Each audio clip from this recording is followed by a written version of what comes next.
Hello guys, Harry to classes में मैं हरिओम आपका हार्दिक स्वागत करता हूं। आज हम लोग पढ़ेंगे जॉन लॉक के बारे में। यदि इसके पहले का वीडियो प्लेटो, अरस्तू और हाब्स के बारे में यदि आप नहीं पढ़े हैं तो प्लेलिस्ट में जाकर उस वीडियो को जरूर देख लीजिए। यदि राजनीति शास्त्र से संबंधित किसी भी एग्जाम में यदि यूपी टीजीटी, पीजीटी या आप पीजी कर रहे हैं या बीए कर रहे हैं, यदि वहाँ से क्वेश्चन हाब्स ला रूसो के बारे में क्वेश्चन यदि बनता है तो बहुत ही सुसज्जित सरल तरीके से वहाँ पे पढ़ाया गया है, जिसके ऊपर आपका पूर्णतः कमांड हो जाएगा और आपको लगेगा कि हाँ, हमारा वो चैप्टर पूरी तरह से कंप्लीट हो गया है। तो उस वीडियो को देर ना करते हुए जाके पहले ज़रूर देख लीजिए। तो चलिए हम शुरू करते हैं आज के बारे में। आज का टॉपिक जॉन लॉक के बारे में। तो जॉन लॉक का जन्म कब हुआ था? तो जॉन लॉक का जन्म 1632 ईस्वी में हुआ था। कब हुआ था? 1632 ईस्वी में। ऐसे याद कर लीजिए, 16 दूनी 32, आपको आसानी से याद हो जाएगा जॉन लॉक के बारे में। और मृत्यु कब हुआ था? तो 1704 ईस्वी में। और जॉन लॉक को उदारवाद का जनक माना जाता है। क्या माना जाता है? जॉन लॉक को उदारवाद का जनक माना जाता है। तो चलिए हम इनके प्रारंभिक जीवन के बारे में जानते हैं, फिर उनका क्या विचार है उसके बारे में हम नीचे अध्ययन करेंगे। लॉक का जन्म 29 अगस्त 1632 ईस्वी में इंग्लैंड में एक संपन्न परिवार में हुआ था। और इस समय इंग्लैंड की पार्लियामेंट राजा चार्ल्स प्रथम से अपने अधिकारों के लिए संघर्ष कर रही थी। और उसके होश संभालते ही जब लॉक अपना होश संभालता है तो इंग्लैंड में उस समय गृह युद्ध चल रहा होता है, जिसमें एक निरंकुश राजा के समर्थक जिसमें एक ओर निरंकुश राजा के समर्थक और दूसरी ओर जनता प्रतिनिधि, यानी जनता की जो प्रतिनिधि संस्था थी, वो संसद के समर्थक थे।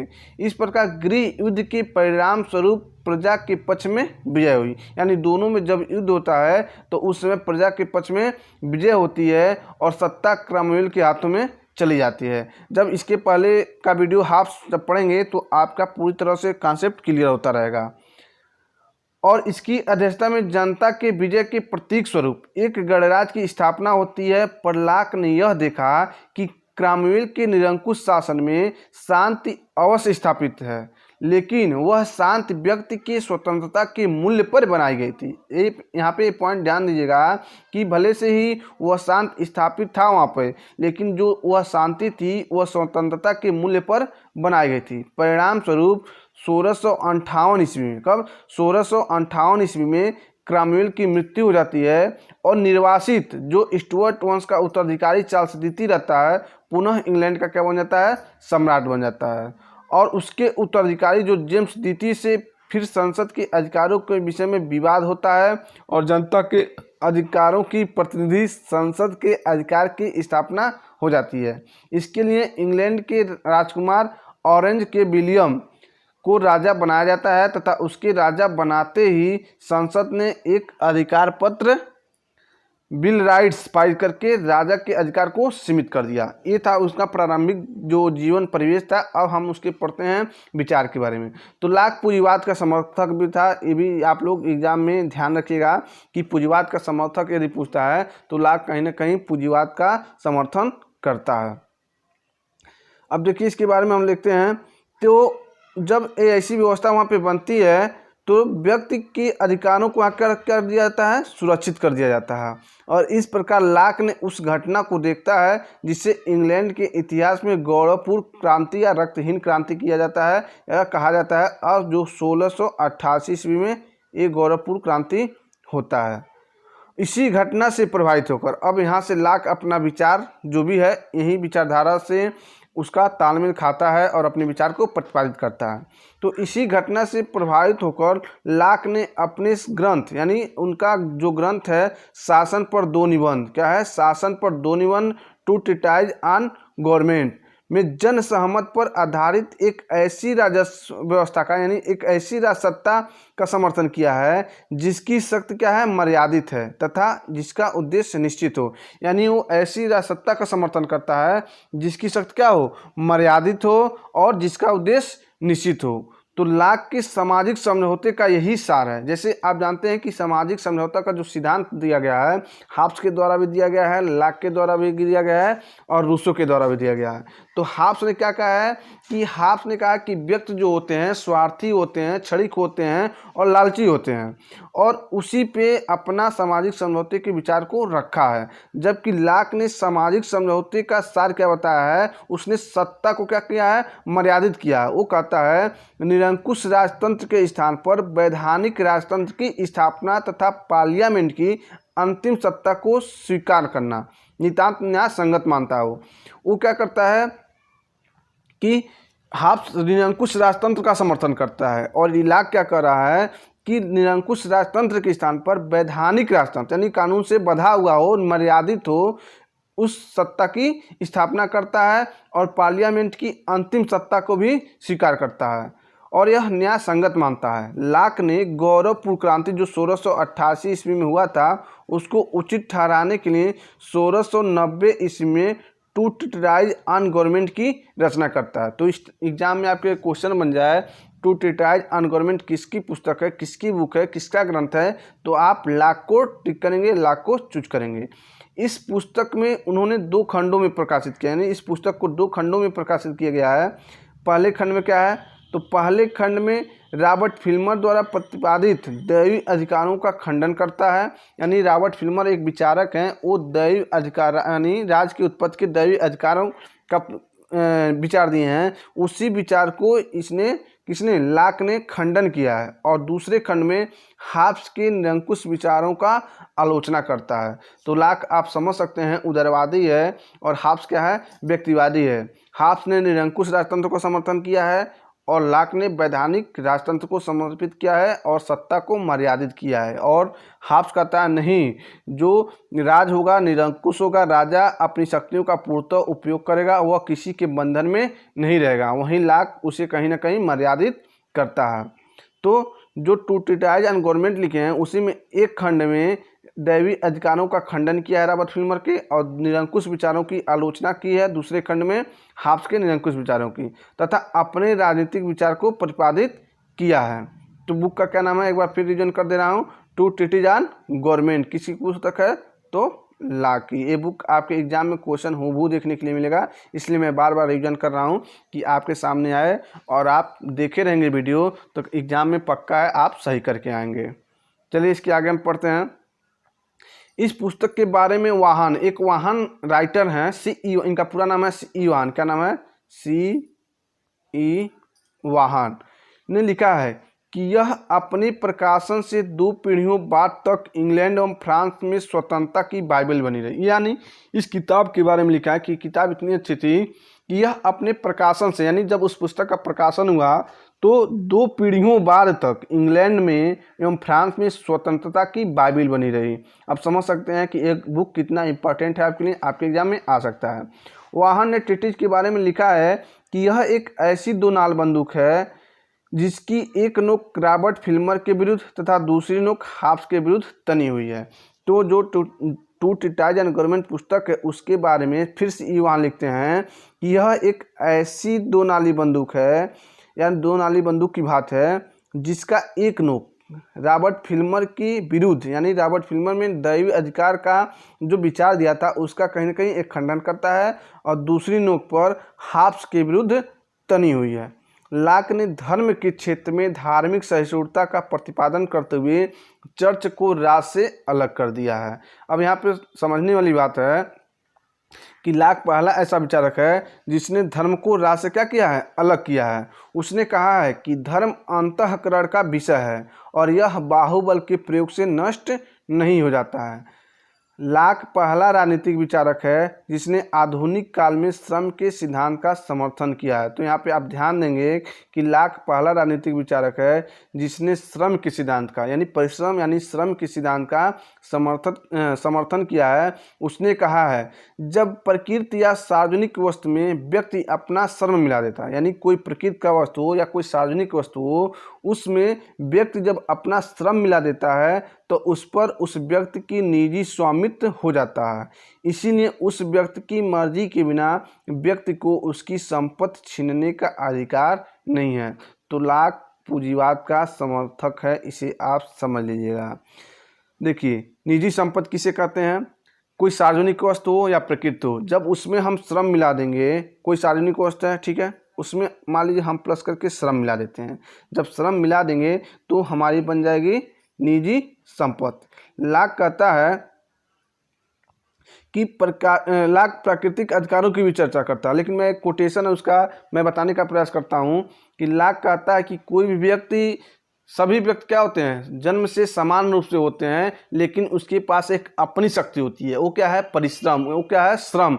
जब उस प्राकृतिक वस्तु में अपना श्रम और अपना मेहनत बना देता है तो वह उसकी निजी संपत्ति बन जाती है और उस निजी संपत्ति को कोई छीन नहीं सकता। इस प्रकार की विचारधारा लाक ने दिया है। और लाक ने प्राकृतिक अधिकारों की भी चर्चा करता है। उसने कहा है कि मानव के कुछ जन्मजात प्राकृतिक अधिकार होते हैं जिसको मानव अपने जन्म के साथ लेकर आता है।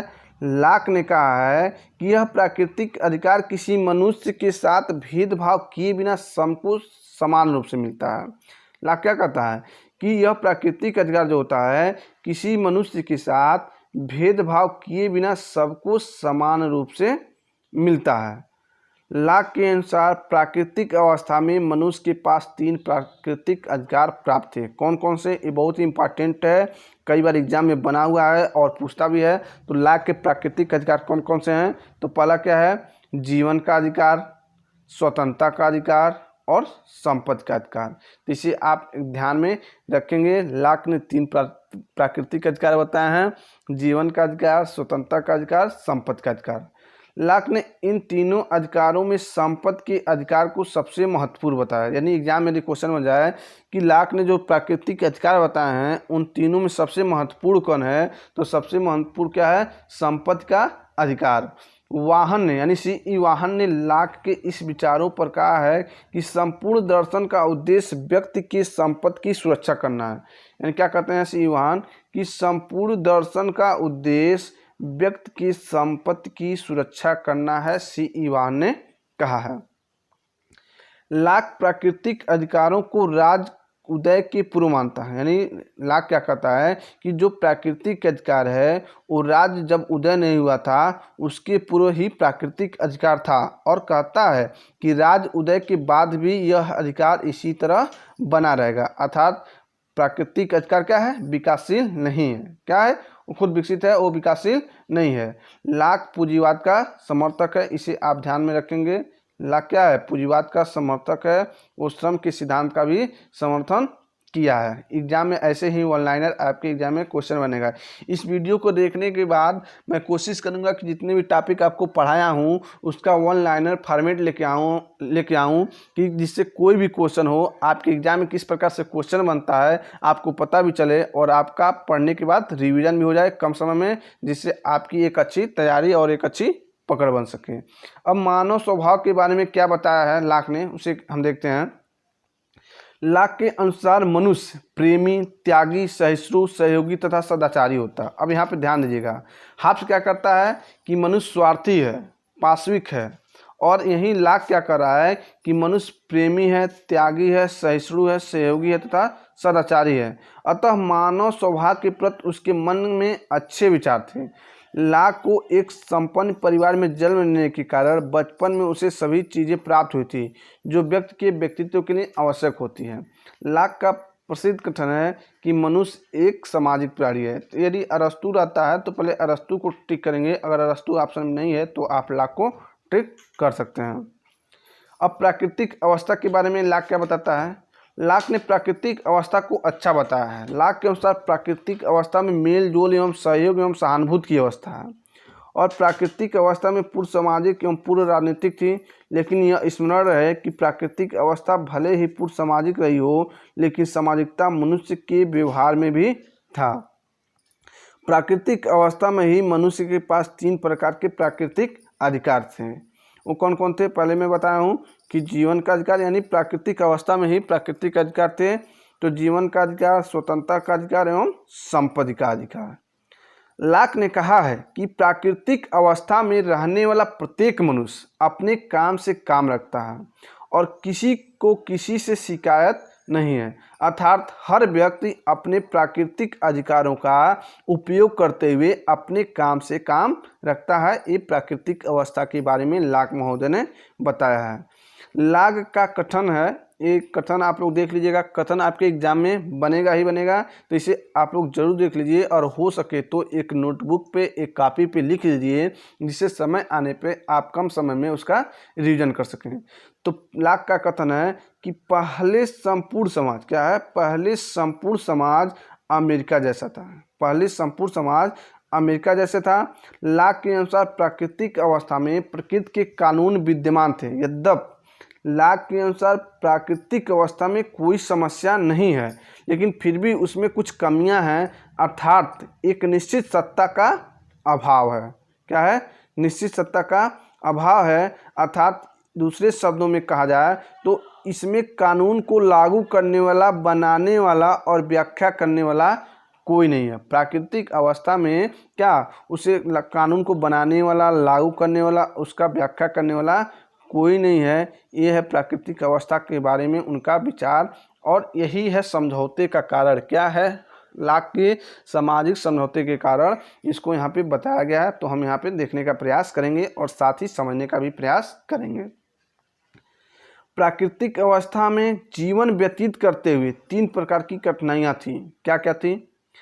पहला, प्राकृतिक अवस्था की प्रथम कठिनाई यह है कि उसमें कोई ऐसी निश्चित सख्त या सर्वसम्मत विधि नहीं थी कि जिसके कारण उचित, अनुचित तथा मतभेदों का निर्णय किया जा सके। तो पहला कारण यह था सामाजिक समझौते के सिद्धांत का कि उस समय कोई भी सर्वसम्मत विधि नहीं थी जिसके कारण किसी उचित हो या अनुचित हो, चाहे मतभेद का कोई निर्णय किया जा सके।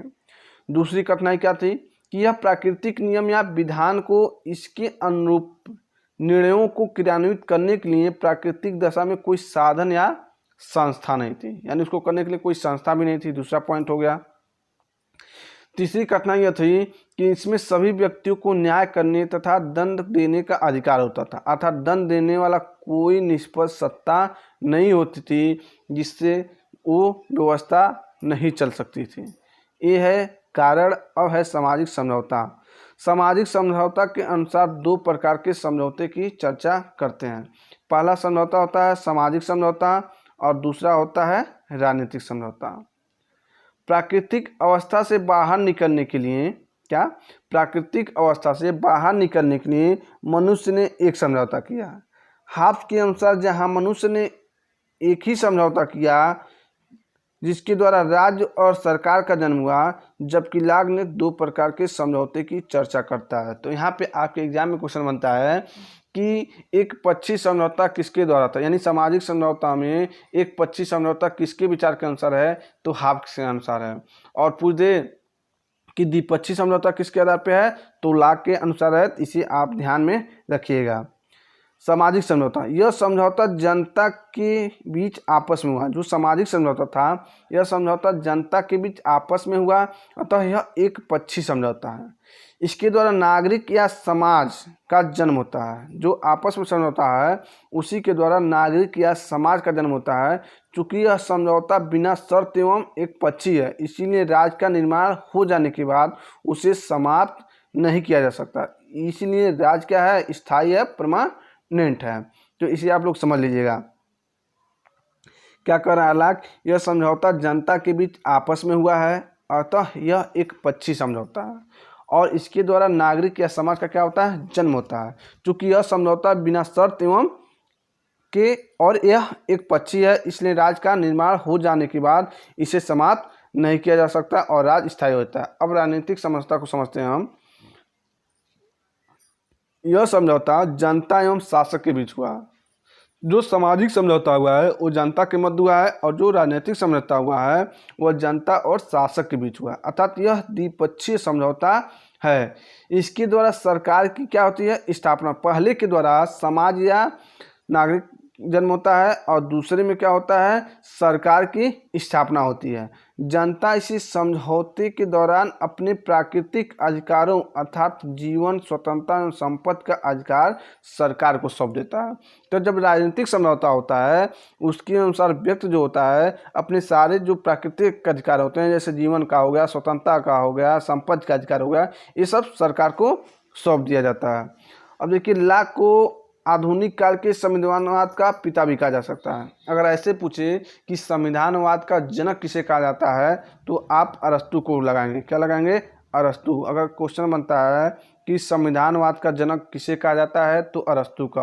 और पूछता है आधुनिक काल के संविधानवाद का जनक या पिता किसे कहा जाता है तो आप लाक को। तो दोनों में अंतर समझ लीजिएगा।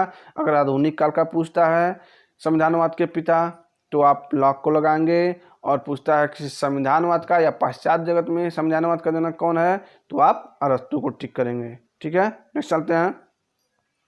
जब संपत्ति का अधिकार और जीवन स्वतंत्रता का सरकार को सौंप दिया जाता है तो सरकार ने बदले में उसके अधिकारों की सुरक्षा का क्या करता है, आश्वासन देता है। क्या करता है? सुरक्षा का आश्वासन देता है। और यह समझौता सशर्त है, शर्त से बाध्य है, अर्थात जब तक सरकार अधिकारों की रक्षा करेगी तब तक जनता उसके पद पर रहने देगी या रखेगी। इसीलिए लॉक ने ट्रस्ट या धरोहर शब्द का प्रयोग किया है। तो आप समझ सकते हैं कि जब राजनीतिक समझौता में जो दूसरी समझौता होती है जनता और शासक वर्ग के बीच, तो जनता अपने प्राकृतिक अधिकारों को जब सरकार को सौंप देगी तो सरकार का कर्तव्य है कि उस अधिकारों का रक्षा करना। और इसीलिए लॉक ने ट्रस्ट या धरोहर शब्द का क्या किया है, प्रयोग किया है। अब सरकार के स्वरूप के बारे में लॉक ने अपना क्या विचार दिया है उसे हम यहाँ पे देखते हैं।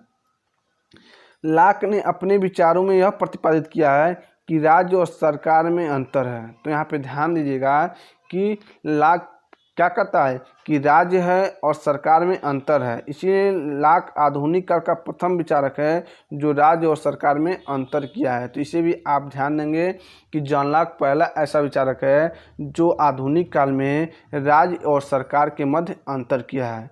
लॉक ने राज्य को अस्थायी और सरकार को क्या माना है, अस्थायी माना है। तो राज्य क्या है, राज्य आपको भी लग रहा होगा कि अभी प्रेजेंट टाइम में देखिए तो क्या है, राज्य परमानेंट है और सरकार क्या होता है, हर 5 साल पे बदलता रहता है। तो आज की तर्ज पे ही लॉक ने अपना विचार दिया है कि लॉक ने राज्य को स्थायी माना है, परमानेंट माना है, और सरकार को क्या माना, अस्थायी माना है, टेम्परेरी माना है। लॉक ने संप्रभुता के स्थान पर सर्वोच्च सत्ता का प्रयोग किया। बहुत ही इंपॉर्टेंट है ये, आपके एग्जाम में क्वेश्चन पक्का है, गारंटी है, देखने के लिए मिलेगा कि सर्वोच्च सत्ता का प्रयोग किसने किया। ऐसे पूछेगा कि संप्रभुता के स्थान पर किसने सर्वोच्च सत्ता का प्रयोग किया है या सर्वोच्च सत्ता शब्द का प्रयोग किया है, तो लॉक ने संप्रभुता के स्थान पर सर्वोच्च सत्ता शब्द का प्रयोग किया है। उसने सीमित राजतंत्र क्या किया है, उसने सीमित राजतंत्र एवं संवैधानिक राजतंत्र का भी विचार दिया है। हाब्स ने जहां निरंकुश राजतंत्र का समर्थन किया है, निरंकुश सरकार का समर्थन किया है, वहीं लॉक ने क्या किया है, सीमित राजतंत्र, सीमित संवैधानिक राजतंत्र का विचार प्रतिपादित किया है। लॉक ने राज्य को न तो निरंकुश माना है और न ही अविभाज्य माना है। लॉक ने सरकार को विभाज्य बताते हुए कहा है कि सरकार के 3 अंग, यानी लॉक ने सरकार और राज्य में जो अंतर किया है तो सरकार को विभाजित किया है, और सरकार को विभाजित करते 3 अंग माना है। क्या क्या माना है, न्यायपालिका, कार्यपालिका और व्यवस्थापिका। और लॉक ने कहा है कि विधायिका में जनप्रतिनिधि बैठेंगे, क्या बैठेंगे, विधायिका में जनप्रतिनिधि बैठेंगे, और कार्यपालिका में सरकार के लोग बैठेंगे। कार्यपालिका जो रहेगी विधायिका के प्रति उत्तरदायी होगी, और विधायिका कभी भी बहुमत से प्रस्ताव पारित करके सरकार को उसके पद से हटा सकती है। तो ये आधुनिक काल की जो शासन व्यवस्था है उस पर कहीं ना कहीं आधारित है। इस प्रकार लॉक ने सरकार को जनता के अधीन कर दिया। क्या किया लॉक ने, सरकार को जनता के अधीन कर दिया है, और संसदीय या उत्तरदायी सरकार का समर्थन किया है। तो ऐसे भी एग्जाम में क्वेश्चन बन सकता है कि उत्तरदायी सरकार का समर्थन किसने किया है या संसदीय सरकार का समर्थन किसने किया है, तो जॉन लॉक ने संसदीय या उत्तरदायी सरकार का समर्थन किया है। अब व्यक्ति एवं राज्य के मध्य में क्या संबंध है, उस पर क्या विचार दिया जॉन लॉक ने, इसके बारे में हम यहाँ पे अध्ययन करेंगे।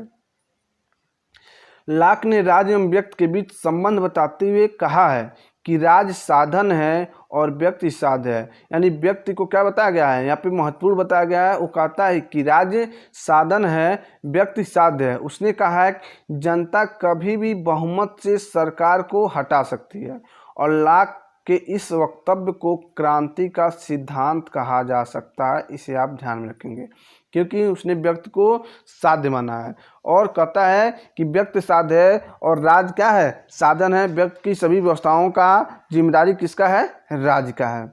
उपरोक्त कथन से स्पष्ट होता है कि लॉक का शासन आधार जन सहमति है और समान हित को बनाया है। यानी और क्या बनाया है, समान हित को उसने बनाया है। इसी तरह प्रजातंत्र की नींव रखी है। वो क्या रखा है, प्रजातंत्र की नींव रखा है और जनता में सर्वोच्च सत्ता को निहित किया है। अब समझ सकते हैं कि उसने जनता में ही सर्वोच्च सत्ता को क्या किया है, निहित किया है और सीमित शासन का प्रतिपादन किया है। लॉक क्या किया है कि सरकार को निरंकुश नहीं माना है, उसे कहीं ना कहीं क्या किया है, सीमित रूप में रखा है, सीमित शासन का प्रतिपादन किया है। एक कोटेशन है जॉन लॉक का, उसे हम देखते हैं।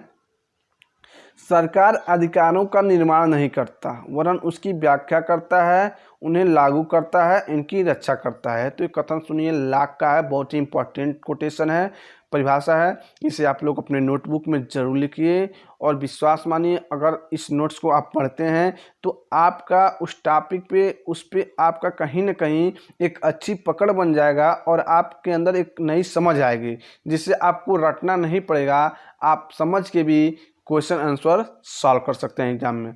तो सरकार अधिकारों का निर्माण नहीं बल्कि क्या करता है, उसकी व्याख्या करता है, उसे लागू करता है, उनकी रक्षा करता है। एक कथन किसका है, तो लॉक महोदय का है। किसका है, लॉक महोदय का। तो इसे आप लोग ध्यान रखेंगे।